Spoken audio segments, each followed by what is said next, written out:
Ya que para el momento en el que salga este video habremos tenido elecciones legislativas en Colombia. Y dentro de las muchas propuestas que vimos, unas malas y otras peores, hay unas que me llamaron particularmente la atención. Un par de candidatos han prometido algo que, al menos desde el punto de vista estratégico en el libertarismo, suena interesante. Y esto es reducir el tamaño del Estado. El problema es que la idea es buena, pero como promesa parte de una idea equivocada y una comprensión algo superficial e ingenua de lo que se trata el Estado. Reducir el tamaño del Estado desde el Congreso es mucho más difícil de lo que parece. Y definitivamente no es porque falte voluntad política, de esto no se trata, sino porque el propio funcionamiento del Estado y la naturaleza del Estado en general, pero en particular la del Estado colombiano, está diseñado para que crezca. Hoy quiero dedicar este video a explicar por qué. Y por qué muchas de esas propuestas similares a esta que escuchamos en campañas políticas parten justamente de esta comprensión superficial e inocente de cómo funciona el Estado y cuál es su naturaleza. Últimamente sí se escucha una promesa interesante. Hay candidatos, o por lo menos un candidato, que gran parte de su plataforma política es reducir el tamaño del Estado. La idea suena bastante simple y, de nuevo, interesante. El diagnóstico básicamente es que el Estado colombiano se ha vuelto demasiado grande y sí que se ha convertido en algo ineficiente. No funciona bien ese Estado colombiano. Y la solución, al parecer, sería eliminar ciertas reglas jurídicas, normas innecesarias que llama este candidato, fusionar e incluso eliminar agencias del Estado con funciones redundantes o innecesarias, reducir trámites en general y que se concentre el gasto público en funciones esenciales o lo que él llama realmente productivas. En otras palabras, hacer el Estado más pequeño y por ende más eficiente. Pero aquí es donde nos damos cuenta que esta propuesta sugiere algo muy importante, que es el Estado mismo el que puede organizar su propia reducción. Y aquí es donde empiezan los problemas, aquí es donde empieza a perder potencia esa promesa. Y donde particularmente, hombre, con ternura lo decimos, se nos parece algo ingenuo y definitivamente superficial. Para entender la dificultad hay que empezar por comprender algo fundamental. Al lado de ser el principal monopolio que tiene el Estado, el de la fuerza, el Estado también es el productor monopolista del derecho. Con esto nos referimos a que solamente el Estado está facultado o tiene la potestad de producir reglas jurídicas y todos los mecanismos necesarios para proteger y ejecutar esas reglas jurídicas. Nadie más lo puede hacer. Es más, cualquiera que ose a hacerlo, llega al Estado y drástica y violentamente lo va a castigar. Así entonces del Estado salen las leyes, los decretos, las sentencias judiciales, y siendo entonces el Estado el monopolista de las reglas jurídicas, a la hora de la verdad, cada regla jurídica, cada ley, cada decreto se traduce en una orden, un mandato coactivo, una orden que básicamente le dice al individuo: vas a hacer algo que no habrías hecho voluntariamente. Pero en una economía de mercado, en el proceso de mercado que tanto mencionamos acá, las decisiones productivas ya están siendo tomados por aquellas personas que ejercen la función empresarial, por los empresarios, que buscan en última satisfacer a los consumidores. El panadero, el programador, el vendedor de bicicletas, ya están actuando guiados por las señales del mercado, por los precios que se generan en el proceso de mercado. Cada regulación que por objeto o por intención altera esos planes, desvía recursos a donde habrían sido realmente productivos. El problema aquí no es que haya muchas normas o demasiadas normas. El problema es que el Estado no tiene forma de saber cuáles son productivas y cuáles son improductivas. Cuáles de esas normas jurídicas sobran y cuáles no. Es más, siendo el Estado un puñado de personas con el monopolio de la fuerza y a su vez el monopolio de la producción de normas jurídicas, cualquier norma jurídica que expida el Estado lo único que puede hacer es revelarnos las preferencias de aquella persona o aquel grupo de personas que diseñaron esa regla jurídica. Luego, cualquier regla aplicada a la producción, a cualquier tipo de acción humana a través del proceso de mercado, lo único que va a hacer es imponer esas preferencias que vemos condensadas en esa regulación. Cualquier regla entonces que salga del Estado como una orden, como un mandato coactivo, lo único que puede hacer es desviar la acción libre de los individuos a cursos de acción que en libertad no habrían emprendido. Y son esos cursos de acción que en libertad habrían emprendido los que se erigieron o empezaron a adelantarse para satisfacer las necesidades de las personas por medio de la producción. Luego, cualquier decisión libre es esencialmente productiva y cualquier regla del Estado que altere esa acción la va a dirigir a cualquier curso de acción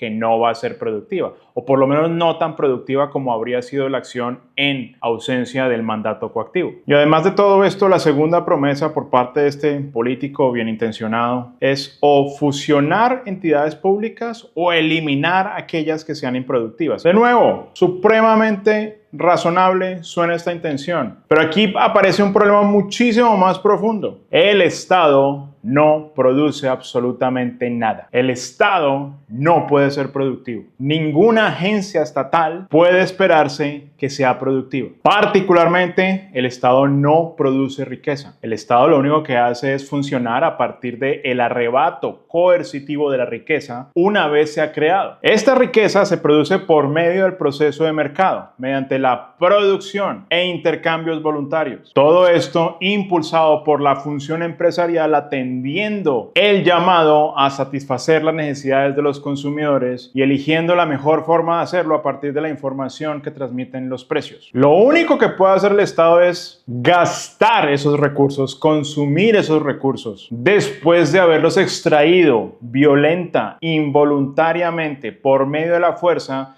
de las manos de aquellas personas que la han creado, que han producido esos recursos. Es decir, mediante el cobro coactivo de impuestos. Y aquí es donde aparece el problema central de este argumento. Para llegar a conocer y diferenciar una actividad productiva de una que no lo es, se necesita de algo fundamental: cálculo económico. Es decir, utilizando esta herramienta mental de la economía de mercado, que nos permite comparar costos y beneficios a partir de la información que transmiten los precios en el proceso de mercado. Pero el Estado no puede operar bajo esas condiciones así lo quiera. Por un lado, no recibe absolutamente ningún dinero voluntariamente. La principal fuente de liquidez financiera del Estado son los impuestos, y no se pagan ninguno de estos voluntariamente. Por otro lado, el Estado no compite, es más, el Estado lo que hace es castigar violenta y contundentemente cualquier asomo de competencia en su contra. No responde, al menos económicamente, como lo hace el empresario frente a los consumidores por absolutamente nada. Básicamente, entonces, para que haya cálculo económico, y ese es el punto de fondo, tiene que haber propiedad privada sobre los factores de producción, tiene que haber una compra voluntaria del trabajo, del capital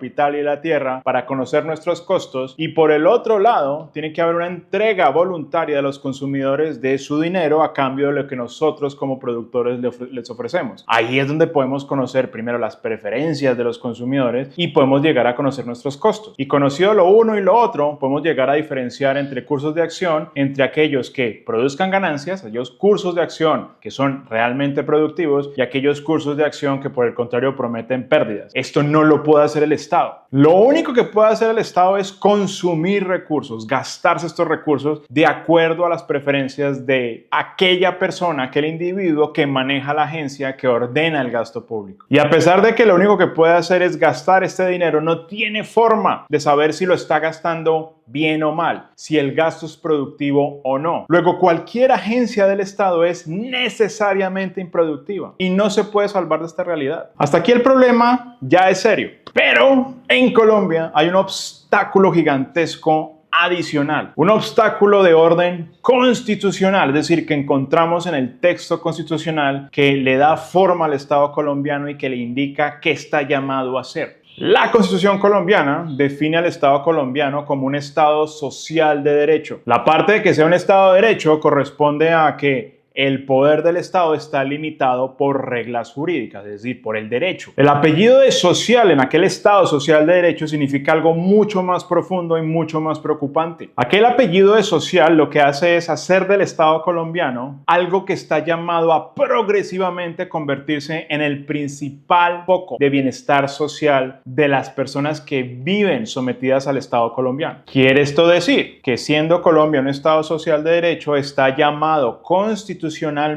a cada vez sumar más funciones en su campo de acción? Bajo esta premisa, lo que hace el Estado colombiano es identificar necesidades de la sociedad, educación y salud. Para cumplir con esas necesidades sociales, lo que hace es convertir el objeto de esas necesidades en derechos. Y a partir de esto, en el cumplimiento de esos derechos, en la satisfacción de esas necesidades sociales, lo que hace es construir colegios y universidades públicas, construir hospitales públicos, públicos y también los financia. Y vemos cómo está llamado a gestionar cada vez más el sistema de salud. Y para cumplir entonces esas necesidades sociales de forma progresiva, tiene que cobrar cada vez más impuestos. Por eso es que la Constitución colombiana afirma algo que resulta instrumental en todo este gran cometido. La propiedad privada no solamente es un derecho, sino que le asiste una función social. Y por eso es que se pone nuestra propiedad en función de aquellas necesidades sociales que identifique el Estado. La propiedad privada entonces está llamada a ser limitada para cumplir aquellos objetivos sociales identificados con autoridad por parte del Estado colombiano. Dicho de otra forma, frente a la intención de este candidato al Congreso de la República, con muy buenas intenciones, pero hay que decirlo con algo de inocencia e ingenuidad, encuentra entonces ese obstáculo gigantesco que es la Constitución colombiana, que le impone al Estado colombiano un mandato a permanentemente expandirse en funciones. Lo que quiere decir, de nuevo, restarle funciones a la planificación individual por medio del proceso de mercado que requiere necesariamente el respeto por la propiedad privada. El Estado colombiano entonces no solamente puede crecer, es que está obligado por parte de la Constitución a hacerlo constantemente y de manera progresiva, lo que implica entonces un sistemático y progresivo y respeto de la propiedad privada. Y no en vano, lo único que ha hecho el gasto público en Colombia desde 1991 es aumentar, y por ende las funciones del Estado son las que han aumentado. Y aquí es donde aparece el problema final, ya para ir concluyendo. Este candidato político que está luchando por la reducción del Estado, y que Dios lo bendiga, está luchando contra toda una estructura institucional que empuja justamente en la dirección contraria. Imaginemos este escenario. Nuestro candidato político logra un asiento en el Senado de la República y en 4 años logra eliminar una agencia estatal. Pero al mismo tiempo, el Estado colombiano, particularmente el Ejecutivo, se inventa 2 nuevas funciones públicas, 3 nuevas regulaciones que regulan esa función pública y una nueva entidad estatal. Por eso, aquella promesa política en Colombia supone lo que muchos vulgarmente denominamos pelea de tigre con burro amarrado. El político elegido intenta reducir el Estado, pero es justamente todo el sistema de instituciones el que lo empuja a crecer a una tasa superior de lo que el político logra reducirlo. Ojo, y en eso quiero ser claro, esto no significa que esa intención sea reprochable. La intención de reducir el Estado es una intención que vamos a defender, porque desde el punto de vista del libertarismo, entre menos herramientas o armas tenga nuestro enemigo, que en este caso es el Estado, pero particularmente el Estado colombiano, pues mucho mejor. Es decir, para nosotros reducir el Estado es una meta perfectamente defendible y es un gran elemento dentro de la estrategia libertaria, sin duda alguna. Pero si queremos hablar seriamente de hacerlo. Primero hay que entender entonces la naturaleza del problema, y en esto nos referimos a la naturaleza del Estado en general y la naturaleza del Estado colombiano en particular. Y mientras no entendamos realmente cómo funciona el Estado, qué mandato tiene a partir de lo que se suele conocer como la norma superior en Colombia, la Constitución de 1991, pues vamos a seguir escuchando promesas en campaña que suenan muy bien, pero que son extraordinariamente difíciles de llevarse a cabo, por no decir imposibles. Muchas gracias por haber visto nuestro video hoy. Como saben, agradecemos inmensamente cualquier like que nos quieran regalar. La suscripción nos llena de alegría y nos dan más ganas para seguir haciendo estos videos, y esperamos verlos en la próxima ocasión. Muchísimas gracias y hasta luego.